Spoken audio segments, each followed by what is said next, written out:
Good morning. My name is Jay Rosenthal. I'm the Managing Director of Business of Cannabis. Welcome to this Cannabis Daily for Thursday, January 6th. If this is your first time with us, welcome. For those that have joined us before, you might notice a bit of an image upgrade. We believe in constant improvement here, and our cameras are no exception. So hope you enjoy it. Leave us a comment if you do. If you like what you see here, you can check out the rest of our channel and all that we do at Business of Cannabis, businessofcannabis.com. You can also stay here on YouTube and check out our growing archive as part of this channel. And like all YouTube channels, I'm obligated to ask you to smash the subscribe button. And if you're tuning in outside of YouTube, we encourage you to head to our channel anyway and subscribe to keep up to date with all of the latest in the cannabis industry. And for those new to Business of Cannabis overall, since 2017, we've highlighted the companies, brands, people, and trends driving the cannabis industry. And that's what we look to do here every day. First, we run down the key stories we're following, then go to a cannabis conversation in our BofC Live segment. Today's conversation is with Jason Tarasek of Minnesota Cannabis Law. He's here to discuss a recent court ruling in Minnesota that made even trace amounts of THC in CBD products a criminal offense, even if they are hemp-derived.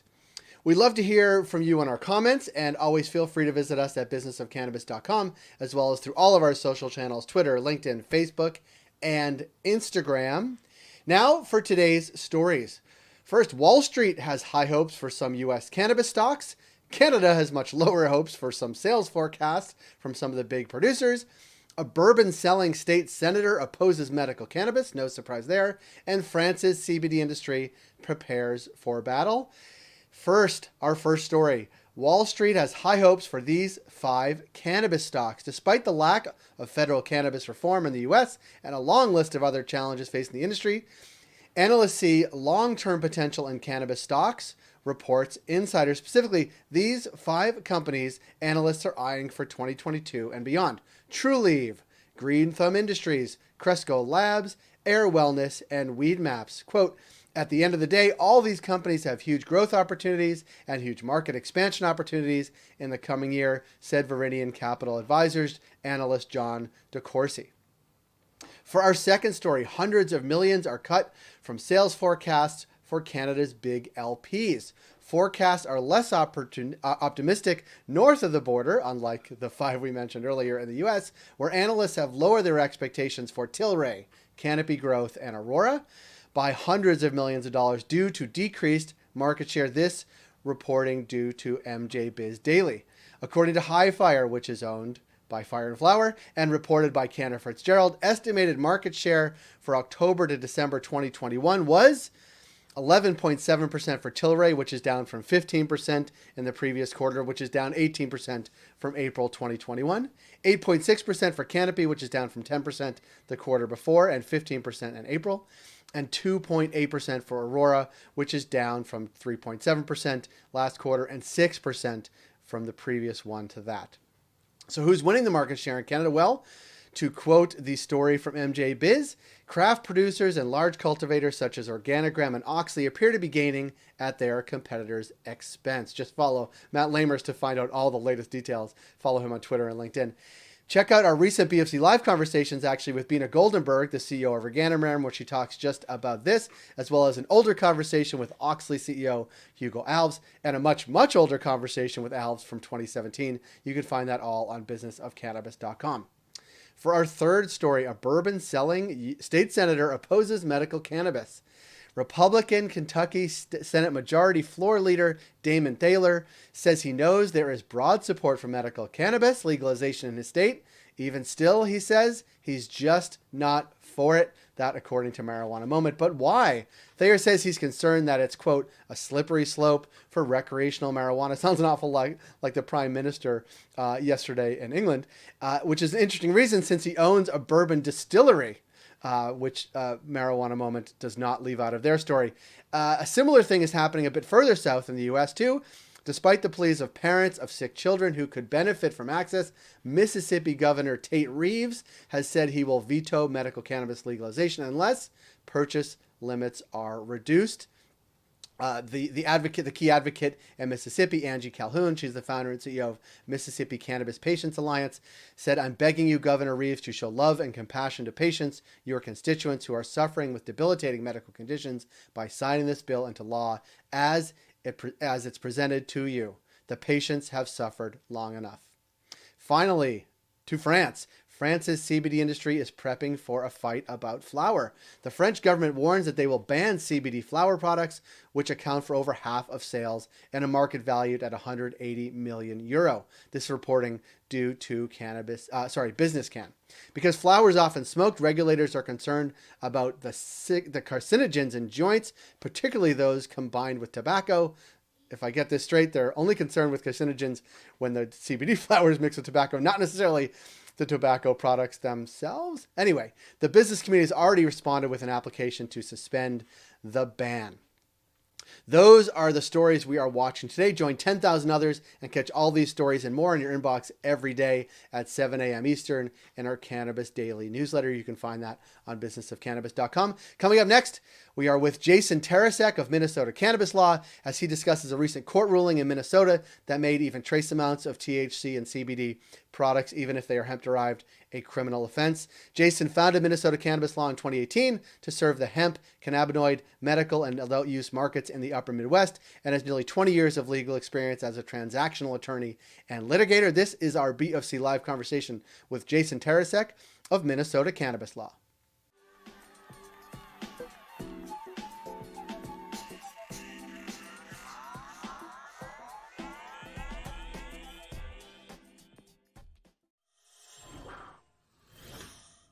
Jason Tarasek from Minnesota Cannabis Law. Thanks for being here. Hi, Jay Rosenthal. Hi. I follow you. Well, I follow you anywhere, but I follow you on Twitter and LinkedIn more specifically, and will encourage people to do that. And what I noticed over the past couple of weeks, there are things happening in Minnesota that seem backwards. And so I wanted to connect with you. Tell me what's going on. And I think it relates to CBD sales in stores, but I may be wrong. Yep, it is hitting the fan, Jay. It is hitting the fan, as if the Omicron wasn't enough. So if you follow me on Twitter, you'll get an odd mixture of sports, politics, cannabis, occasional pet photos. And that's why you're good to hang out with. But yes, if you're into that sort of thing. Oh yeah. Okay. So yes, what is happening here? It is absolute mayhem for the CBD retailers in the hemp industry. Minnesota, like most states, in 2018 passed a hemp statute that expressly allowed for the growing and processing and sale of hemp and hemp derivatives. So CBD stores have popped up all across the state, from Fergus Falls to Lanesboro to Rochester, Duluth. Look at that. And, you know, they've been doing well. Perhaps there were too many initially, so there's been a bit of contraction. I'm sure most states are going through that as the gold rush has subsided a bit. So, you know, in most states that do not have recreational, or I should say adult use marijuana, Delta 8 was flying off the shelves. And so, frankly, as an industry, we're anticipating that Delta 8 might be getting some attention from the regulators. But then out of nowhere, really, there was a decision from the Minnesota Court of Appeals that said when Minnesota passed its hemp statute that for whatever reason, the legislature forgot to remove THC from Minnesota's Controlled Substances Act, which, oops. Kind of a problem, you know. So they said THC of any amount is of any amount. So, as you know, the hemp statute, both federally and at the state level, allows for 0.3% THC to be sold in CBD products. Well, Minnesota Court of Appeals said THC in any amount, even trace amounts, is illegal and is a controlled substance, will expose you to criminal penalties. And this was a criminal case that this arose from. So frankly, it wasn't really on my radar, but it certainly got a lot of attention very quickly. And It has inspired some police chiefs in rural Minnesota to begin cracking down on CBD shops because, citing this case, it's called the Loveless case, State v. Loveless. They're saying, well, anything with THC is now a controlled substance. You may not sell it. So, and even trace amounts in hemp derived products. correct. And I believe that the court decision was wrongly decided. My opinion doesn't count for much at the moment. It does with me. Yeah. Oh, thank you. It is being appealed to the Minnesota Supreme Court. They have accepted the appeal. I will be assisting in filing an amicus brief to show the devastating impact the decision has had on both CBD retailers and their customers, right? Because possession is the problem, Right. no matter in what form. And we're also pursuing a legislative solution to that. I think just about anybody who understands the situation and the intent behind the hemp law realizes that this is not the intent when we legalize hemp and hemp derivatives. So we're trying to fix the problem. And it seems to be a step backwards where, well, surrounding states are moving forwards, but also fairly arcane in that trace amounts of THC and hemp derived products have been talked about for a long time. We were in 2019 having conversations about how to get, how to remediate hot hemp in Yep. States all over. So is there a sense in the industry that this is a setback, or is this sort of a one-off with, I don't know, aggressive policing, or is this a hurdle to really be jumped to even get any sort of legalization efforts forward at all? Well, I think you might find that the same people who are scared of marijuana tend to be a little bit scared of CBD. Even you can tell them that it's not the same, right? But I think for prohibitionists, they tend to associate both of those things together. We have a complicated path to legalization in Minnesota, legalization of adult use marijuana. It has to pass through the legislature. We do not have a ballot initiative process like they do in South Dakota, where, as you know, the voters approved medical marijuana and adult use marijuana on the ballot in 2020. For various reasons, adult use has been scrapped. Medical marijuana is proceeding, but we don't have that process here in Minnesota. So yeah, it is a step back because all we have here are CBD and Delta 8 derived from hemp available for sale. So it was a blow, no doubt about it. Yeah, it'll be interesting to see sort of how the state approaches what's happening, because certainly the tide is against this type of sort of aggressive enforcement of benign substances, I would say, relatively benign, and how the state reacts, legislatures, most importantly, when surrounding states start to legalize and not even move quickly, but just move, right? Because it'll be interesting to watch. And Minnesota's on people's radar, right? I mean, I think there was just a acquisition by Green Thumb of a company in Minnesota, and eyeing, I saw the CEO of Green Thumb tweet about the relative size of Minnesota and Colorado, right? I mean, things are on the move, and this seems like an interesting hiccup along the way, as shitty as it is.